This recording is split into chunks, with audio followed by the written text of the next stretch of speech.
Gente, boa noite. Queria só dizer, Elis, seguir o Mateu é sacanagem. Pra bater ele não vai ser difícil. Mateu, quero ser você quando crescer. Bom, gente, eu queria abrir hoje com uma reflexão e fazer uma pergunta a vocês. O que você faria às 2 da manhã se você é acordado pelos suspiros, os últimos suspiros de vida do amor da sua vida? Como você reagiria se mãe do seu filho, pai do seu filho, seu companheiro, sua companheira, que lado do seu casamento, da sua casa, está aí do seu lado, lutando contra a vida? É uma pergunta retórica. Obviamente, ninguém planeja passar por uma situação dessa na vida. Ninguém senta e escreve no seu caderno de objetivos como que eu vou reagir, como vou me preparar numa situação dessas. Eu acho que a pergunta que nós devemos fazer para nós mesmos é como estar pronto para reagir ao inesperado. Isso, às vezes, só aprende com lições de vida. Meu nome é Ricardo Bonassi, Pique Bonassi. Eu não sou médico, eu não sou bombeiro, não sou enfermeiro, socorrista, não sou um profissional de saúde. Mas eu sou um filho de Deus, um pai de família, e eu quero compartilhar nos próximos minutos como eu ajudei a minha esposa no momento mais difícil da vida dela.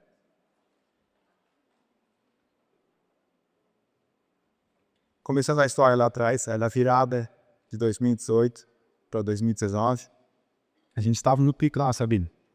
Eu tinha acabado de ser promovido, uma carreira internacional, uma empresa multinacional, trabalhando com a América Latina, Canadá, morando aqui em Orlando.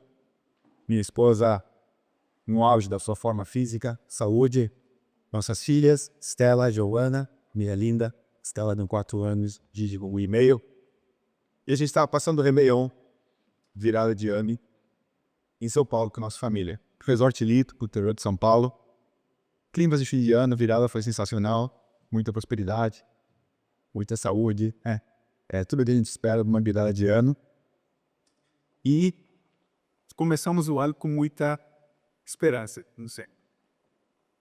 Dia 1º, a repetição, todo mundo brincando na piscina, crianças correndo, a gente correndo atrás delas.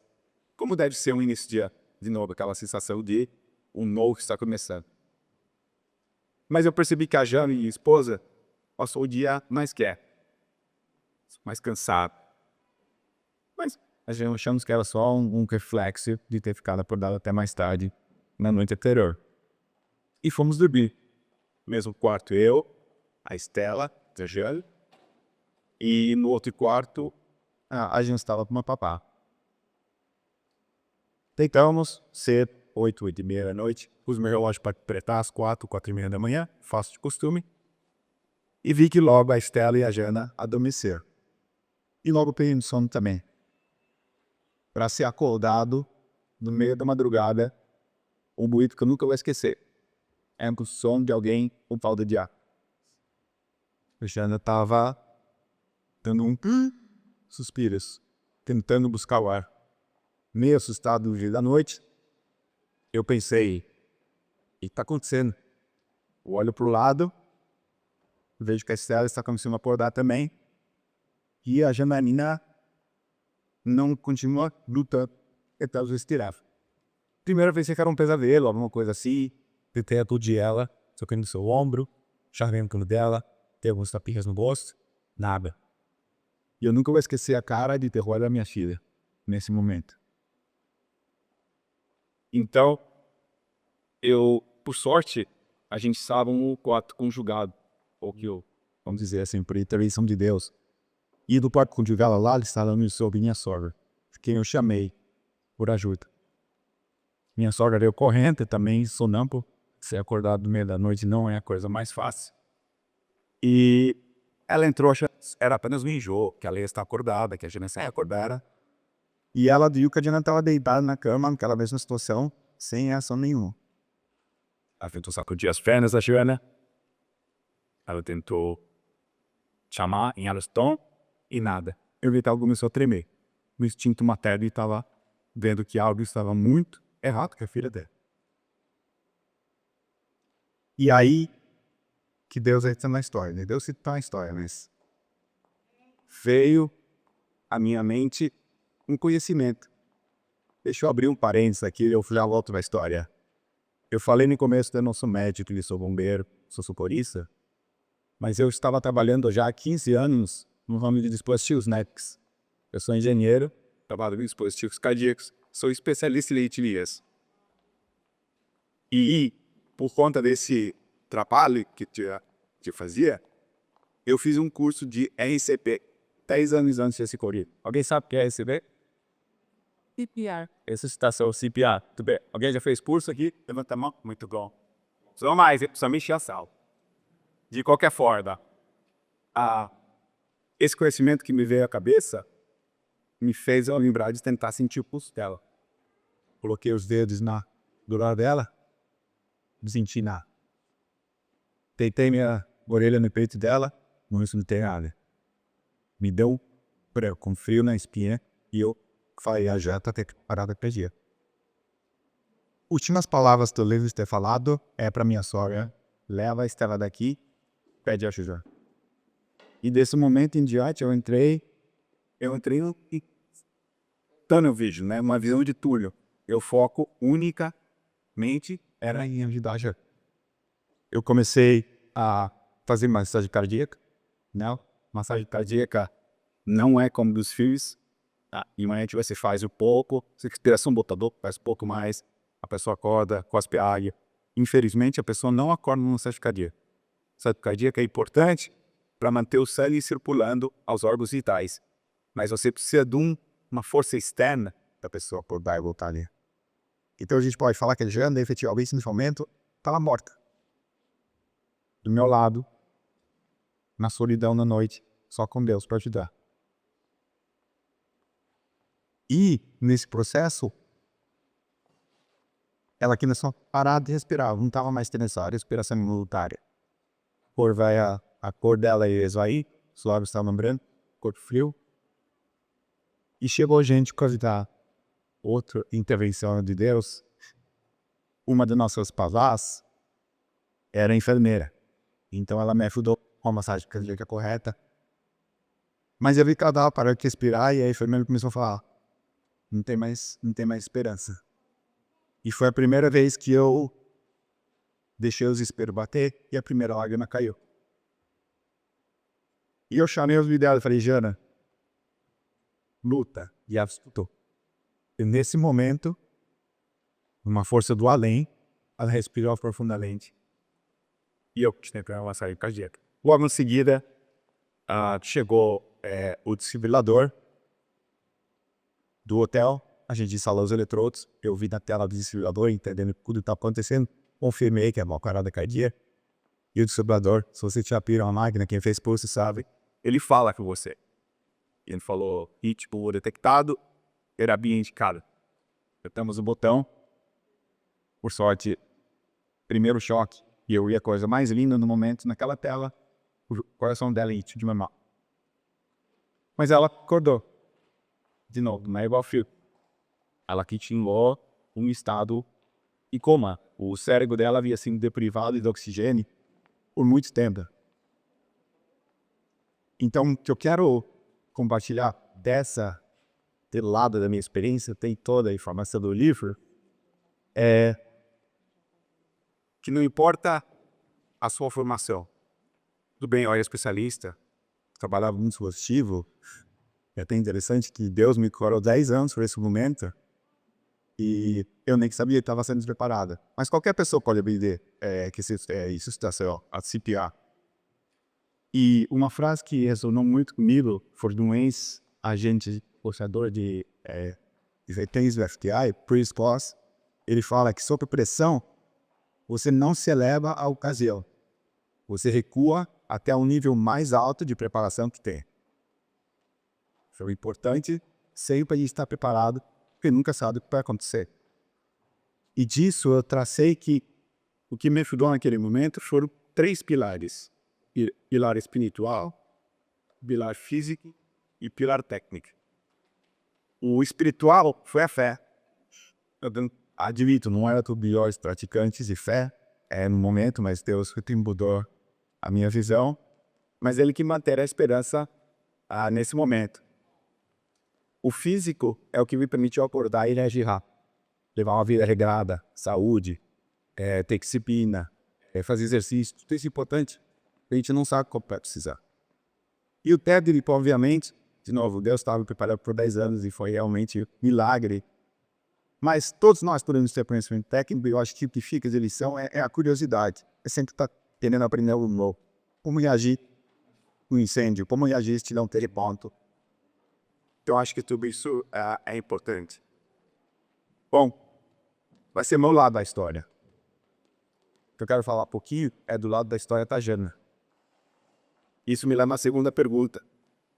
O que você faria se você acordasse depois de 2 dias num quarto estranho, com pessoas estranhas, amarrada numa cama de hospital, sem saber onde você está ou sem ter memória do que aconteceu? Ou ainda pior, se a sua primeira lembrança depois do Réveillon, depois do dia primeiro, é você estar numa sala discutindo com um médico estranho, onde você vai implantar um dispositivo cardíaco, que você vai ter que conviver com isso por resto da sua vida. Mas ela recuperou. Ela já lutou, muita esperança, muita resiliência. E todo esse tempo, foram 10 dias no hospital, até que finalmente a gente pôde voltar felizes para o lado. Ou pelo menos parecia. Muito fácil de fora.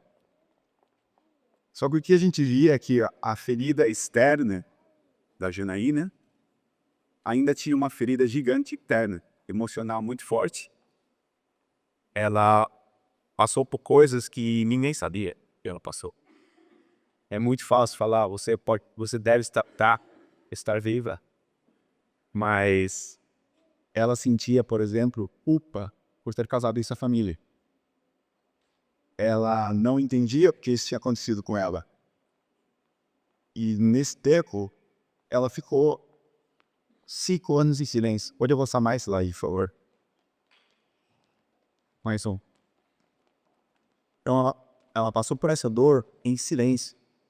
Coisas que aconteceram durante esses 5 anos, por exemplo, um eletrodo dela, o dispositivo vem do peito até o coração conectado por fios elétricos, chamam eletrodos. Um eletrodo dela rompeu, quebrou.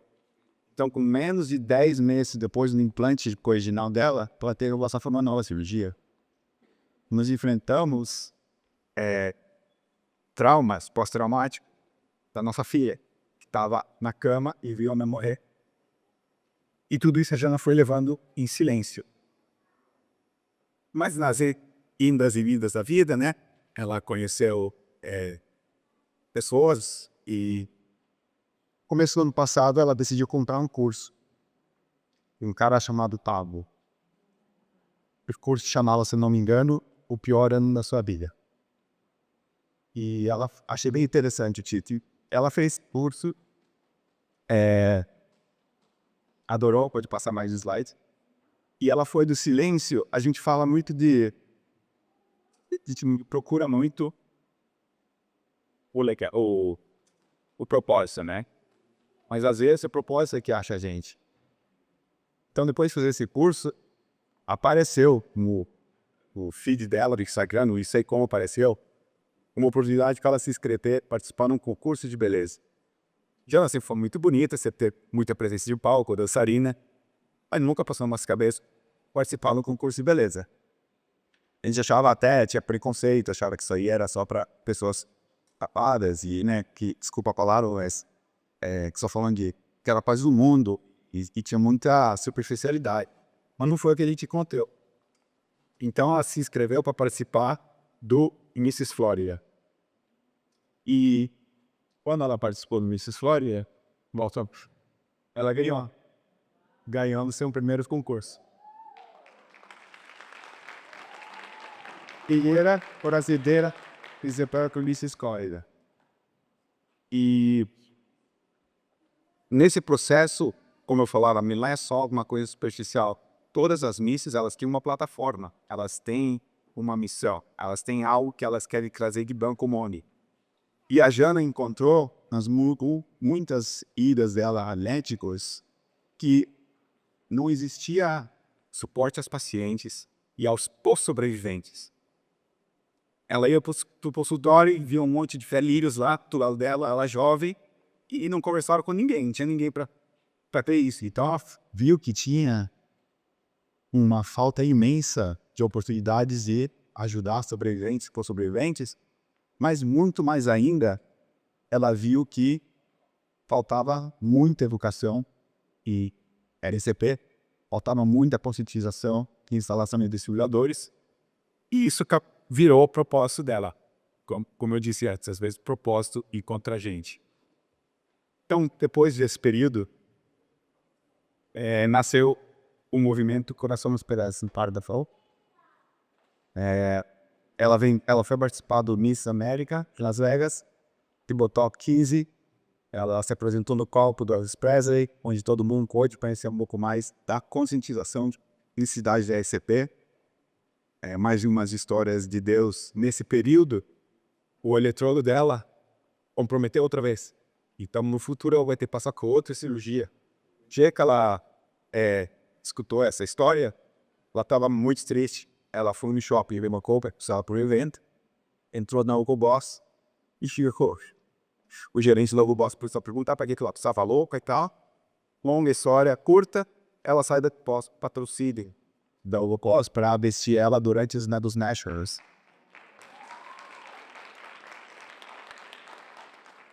Ela virou embaixadora da Southern Cardiac Arrest Foundation. É uma fundação para morte súbita, vai ajudar pacientes sobreviventes. Ela é uma embaixadora da American Heart Association.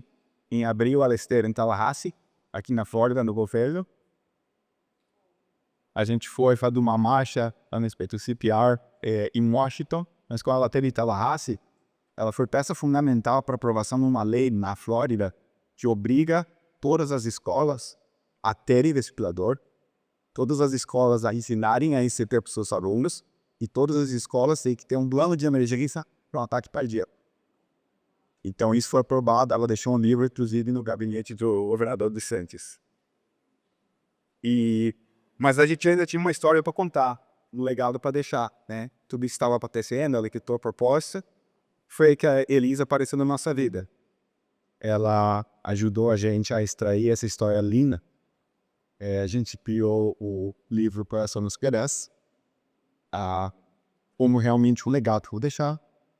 E, gente, eu convido a ler o livro, porque tem muitos detalhes. Eu não consegui contar a história dela direito, com tudo que ela fez, mas principalmente como ela passou por tudo isso e quais aflições que ela aprendeu. É um livro de esperança para todos os sobreviventes. Não é só com sobrevivente cardíaco. O que é um sobrevivente? Pode ser um sobrevivente a uma perda de emprego. Pode ser um sobrevivente que está passando por uma dificuldade financeira, ou que está com um ente querido doente, ou que está passando por uma separação. Nós todos estamos sobrevivendo diariamente. Então é esse o legado. A Elisa nos ajudou a extrair isso. O livro está muito bonito. Ele não só tem a história contada, mas ele tem diversas reflexões, diversas oportunidades de você pensar na gratidão que você fez na sua vida. Então, eu convido vocês a se juntar a nós nessa jornada, ler o nosso livro, acompanhar a Gianna nas redes sociais. Ela dá no Gianna Bonassi no Instagram. Ela tem um podcast no YouTube também, Gianna Bonassi. O site dela é heartandhope.com. E aí, aparecimento a todos os nossos, todas as empresas que estão atrapalhando. Inclusive, ela não está aqui hoje, porque ela está no Brasil trabalhando nessa empresa Pine. É uma empresa de inteligência artificial que vai ajudar a ensinar a ECP e as pessoas a fazer corretamente. Então, eu queria dizer que sabemos ainda que a batalha é longa, muito difícil mudar o cenário de sobrevivência, a sobrevivência à parada cardíaca, mas a luta continua, a gente vai se confiar, conto com a ajuda de todos vocês, e se no fim tiver salvado alguma vida que se quer, vai ter valido a pena. Então, Amazing, Yankee Gun.